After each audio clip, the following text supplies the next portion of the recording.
What's up, my folks? I hope everyone is doing good. I've been working with little Kill Bill here. I've been working with all of them. Been working with a lot of them. I'm coming out late this year, but I'll be coming out. I'll be straight after about spring. I'll be straight. I'll have my next generation popping off. These will all be done. I'll have me some good catch dogs out of these, no doubt. But I've been working with him, getting all his fat stripped, getting him ready. He's starting to turn into a little bulldog. Yeah. Anyway, you guys that are in the community, the fraternity, if you live near Cherokee County, Georgia, it might be something you can find in your heart to get down there to the courthouse Monday morning and support Randall. They're taking this thing to trial. All the support that he could get would be good. If it wasn't fucking 24-hour ride for me, there and back, I would be going. I just can't, you got to be married to this shit. I can't leave a big yard like this by itself. I got to stay here and range stuff. But anyhow, it would be really good, to show support. I know there's going to be quite a few people there. And if, just a couple of you guys could show up, I mean, all the people, it just make a world of difference to show the support. And you could see what I'm talking about. You could see the pony show that they put on to kill these dogs. You'll be able to see it firsthand. I mean, because everyone in the fraternity knows that Randall doesn't do anything illegal with his dogs. He just got his old dogs around as keeps them around, breeds them here and there to keep the old blood alive. That's it. And everybody knows it. They even know it. They know that. They just want to kill the blood. They want to kill the dogs. But anyhow, let's get that out of the way. I'm gonna do a reaction video because I've had a lot of comments. A lot of people talk to me about it, about the Garner video, which I think is great, man. It's good to see him come out of the castle and eat with us common folk a little bit. But anyway, all bullshit aside, I'm a man that's got at least half of my yard has some of Tom's work in it, so I'm grateful for all the shit he's done, and you gotta, and in this game you're always going to have beef with a field of beef in the Bulldogging Ranch, because there's always going to be that. You can't pay attention to that shit. You can't cheerlead. You gotta be smart enough to do your own thing and see your own way, as in any breeder. You're gonna have good and bad, so and a man in his position has been in the dogs this long. You're gonna stump a few toes on the way, you know what I mean? You're gonna step on some feet, you're gonna piss some people off, it is what it is. But the fact of the matter is, his facilities are second to none. His husbandry second to none. His program is awesome. I mean, I've personally got good dogs from his program. And I've used them same dogs. Well, hell, Rusty's half of his, it's off a Garner dog. That's just the truth. You know what I mean? And I'm grateful for those dogs. They've produced continuously good dogs for us, and they've been outstanding animals, but there again, like him, that's a Tom's arch nemesis I bred to make this dog. It's that they're going to be that. It's got no concern of mine. I'm going to make the best dogs I can. But it's talking about that, like the formula he was speaking on, it is a proven formula. There's all the breeding ways you put together dogs should be by merit and formula. You know what I mean? If you know something's working. But like with him, he is he's Eli on top of Bolio with some snooty in it, about a quarter snooty on the bottom, covered up with a heavy Eli dog, Eli Bo's dog. That's a formula. We know that when I seen Cherry had the qualities that she had, I went with a idea. I was like, well, I know that I need to find the very heaviest Eli dog I can find, and up the close, and that was the best bred one I could find. So that's what I did, and just made the breeding. I mean, that's how it works. But you know, there again, like with Tom, I personally have bred a triple Dynamite dog that was straight, you know, was Dynamite Junior's brother right off of Tom's shit. You know what I mean? And Tom's dogs. I didn't get no pups, but I damn sure did it with anticipation of getting pups, you know. So yeah, I understand this program. I like this program. I mean, as in with any breeder, you're not gonna like all the dogs, but yeah, I'm a fan. I'm a fan of them. Fan of all that shit. But anyhow, let's talk a little bit about economics of it, because a lot of you guys are having your puppies now. What's up, buddy? And you're seeing how it is, and seeing the damn, they keep killing the shit out of them tonight. And you're seeing what it's all about, the work, the money, the energy you got to put in, everything. You know, you're actually experiencing it firsthand now, a lot of you. And especially some of you guys that went ahead and bit off a big bite and bred several different bitches up at once, you know, that you put your big boy pants on fast. But the fact, you know, you see what it costs. Like I tell people, to raise a litter the way that we raise them, without a stud fee, okay, you're going to have $2,000 in that litter. By the time you raise them, feed them, get them weaned, get them all shots, get them all that, because you're starting a month before the pups are even born with evaporated milk solution on the female. So, and all the probiotics, all the honeys, all the other shit, you know, you're putting in there. That stuff's really expensive now. Hell, evaporated milk is $2.50 a can. This bitch wants to get off the chain right now, and she just went back on it. Bitch wants to go. I haven't been working her, and she's been seeing me work everything else, and she's pissed. But she's just coming out of heat. I'm letting her hormones get done. But anyhow, you know, you're gonna have a lot of money in it. Then you got to think about your stud fee. Like you know, a lot of people do pup deals. If there's honor amongst them, you know, you can do a pup deal.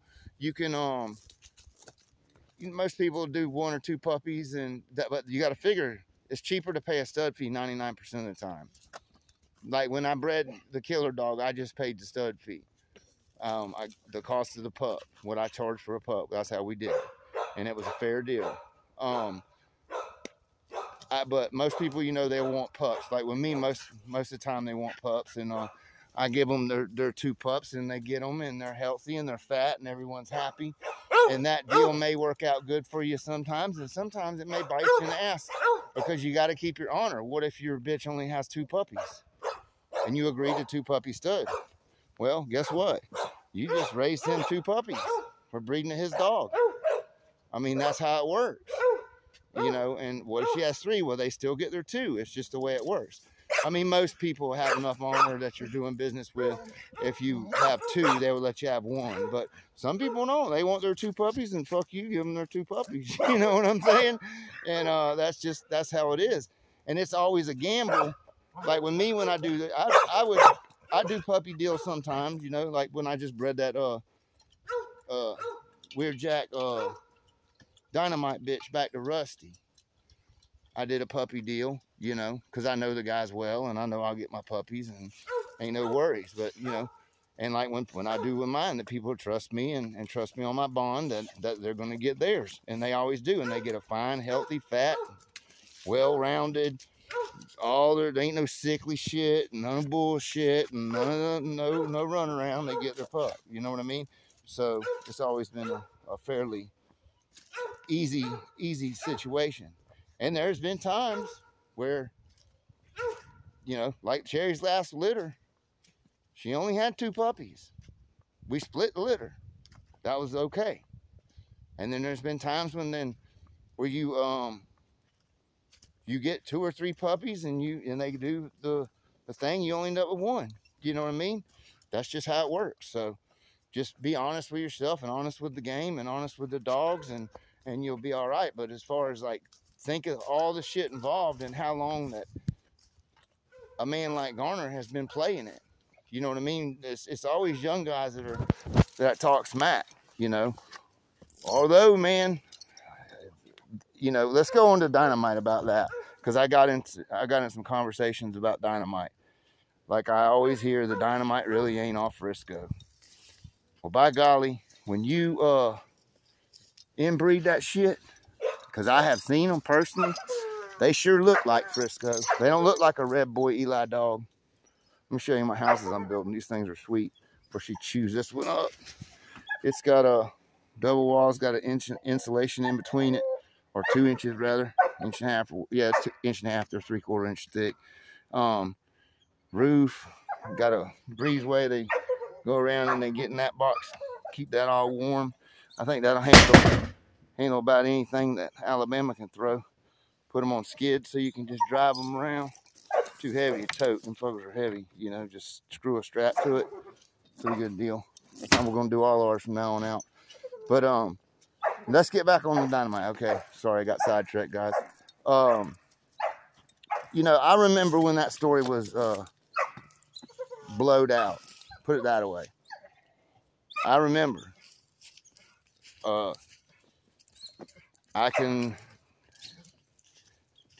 It was mentioned, and it was what ifs and all this shit, and it was put online.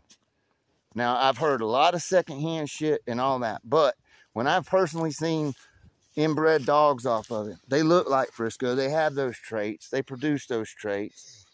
You know, it's just the way it goes. So I'm a firm believer that it is definitely a Frisco dog. Now, you might have read something on GameDog.com or whatever else and convinced yourself that it's not. But I'll just say this. I can remember when a certain individual got a dog from Garner, and the dog came and had coccidia, which most of the puppies got coccidia in their gut. I mean, let's be honest. And the stress of the transporter for a week in a fucking crate caused the dog to come down with the coccidia. It came up. Well, oh boy, you would think the fucking London was falling. You know, the fella bitched, moaned, said all kinds of shit. Got mad. Well, after that, okay, he started coming up with, he don't believe that this dog was bred like that. Well, then the dog turned out good. And I told him, I said, well, at least you got to give old Garner credit. He bred a hell of a dog for you, sent you a good dog. He said, the only thing I'm going to give them is a hard time. So the next thing you know, it's all these what ifs. This is true pedigree of Dynamite and all this other stuff, all online. You never even heard about that shit until all then. Okay, so that's how fast the wildfire is in there. Then I've heard people say, well, I know the people that bred them and they say this to it. Well, man, it doesn't make any sense. Then why don't the dogs look like fucking a Red Boy Eli dog? Why don't they look like that? Why do they look like Frisco dogs? Why they do? When you inbreed on Dynamite dogs, you get some shy shit now. I've heard a lot of people say it, skittish, all that trait. But when you cross them out into something or put something else in them, then you get total fucking hard mouth, unbelievable type dogs with great talent. I mean, I can understand everyone's theory that, well, the Frisco dogs weren't looking that good, and then all of a sudden Dynamite comes along. Well, there's just different sides. I mean, you breed something a quarter out, 1/8 out, 16th out, it can make a difference. Different individuals owning them. That's the biggest thing. Different people owning them. People that have an idea of how to work with those dogs and how to raise those dogs, you're going to get a better outcome. Feed, you know, different feeds and everything else. All that matters in dogs when you're working with them. When you're hunting, you can tell the footprints from the potter. You can tell the people that take their time and pay attention and do it right. Like with these dogs, that's all I do. This is me. I'm here. This makes me happy. I'm out here fooling my dogs, and I'm planning, and I'm thinking ahead. I'm thinking what I need to do to make this better, what I need to do to make that better. I'm trying to go and spend as much time with other dog men as I can to see how their yards are coming along, what they have. If I see something that catches my interest or tickles my fancy, I will incorporate that. That's what a dog man does. And that's years and years and years of the shit that these old timers have been doing to keep these dogs going. And hey man, that's legit. That's legit. So I give them their flowers, you know what I mean? They gave us shit to work with today. I'm happy of it. So anyway, folks, that's my take on it. And if you want to do if you live in Georgia and you live within 4 hours of that fucking courthouse, you need to be down there. If you have dogs, this is for you as much as anybody, because you're just, you know, they are not playing. They've already went over to Joe's and started taking pictures of his shit. And he's got his, what, like 5 little dogs, 6 little dogs. I mean, old fuckers, the geriatric ward over there, or a puppy or 2. And trying to make it out like this man is a big time. And every one of you guys know that Joe just sits around, plays pool, and feeds his dogs, pets them on the head, and messes around like that. He ain't doing nothing wrong. Everybody fucking knows it, and they know it too. So they're going to lie and manipulate the system and manipulate it to what they want it to come out like. So if you want to see some interesting shit and support the fraternity, and if you live in Georgia, you probably ought to go anyway, because you're representing your ability to raise these dogs. And they have to, if they think for 1 second that we don't give a fuck and we won't stand up for ourselves, they're going to take what they want. And these right here, these guys right here are what they want. What's up, pretty girl? That Wiggles, man. Wiggles and Rusty make a hell of a puppy. That pup's 8 months old. She's just now starting to get rid of her tall stage, coming into her thick stage. That's another thing. I found out that Garner shit works good with Turtle Buster. But anyway, folks, y'all take care. Y'all stay safe, and y'all keep on bulldogging.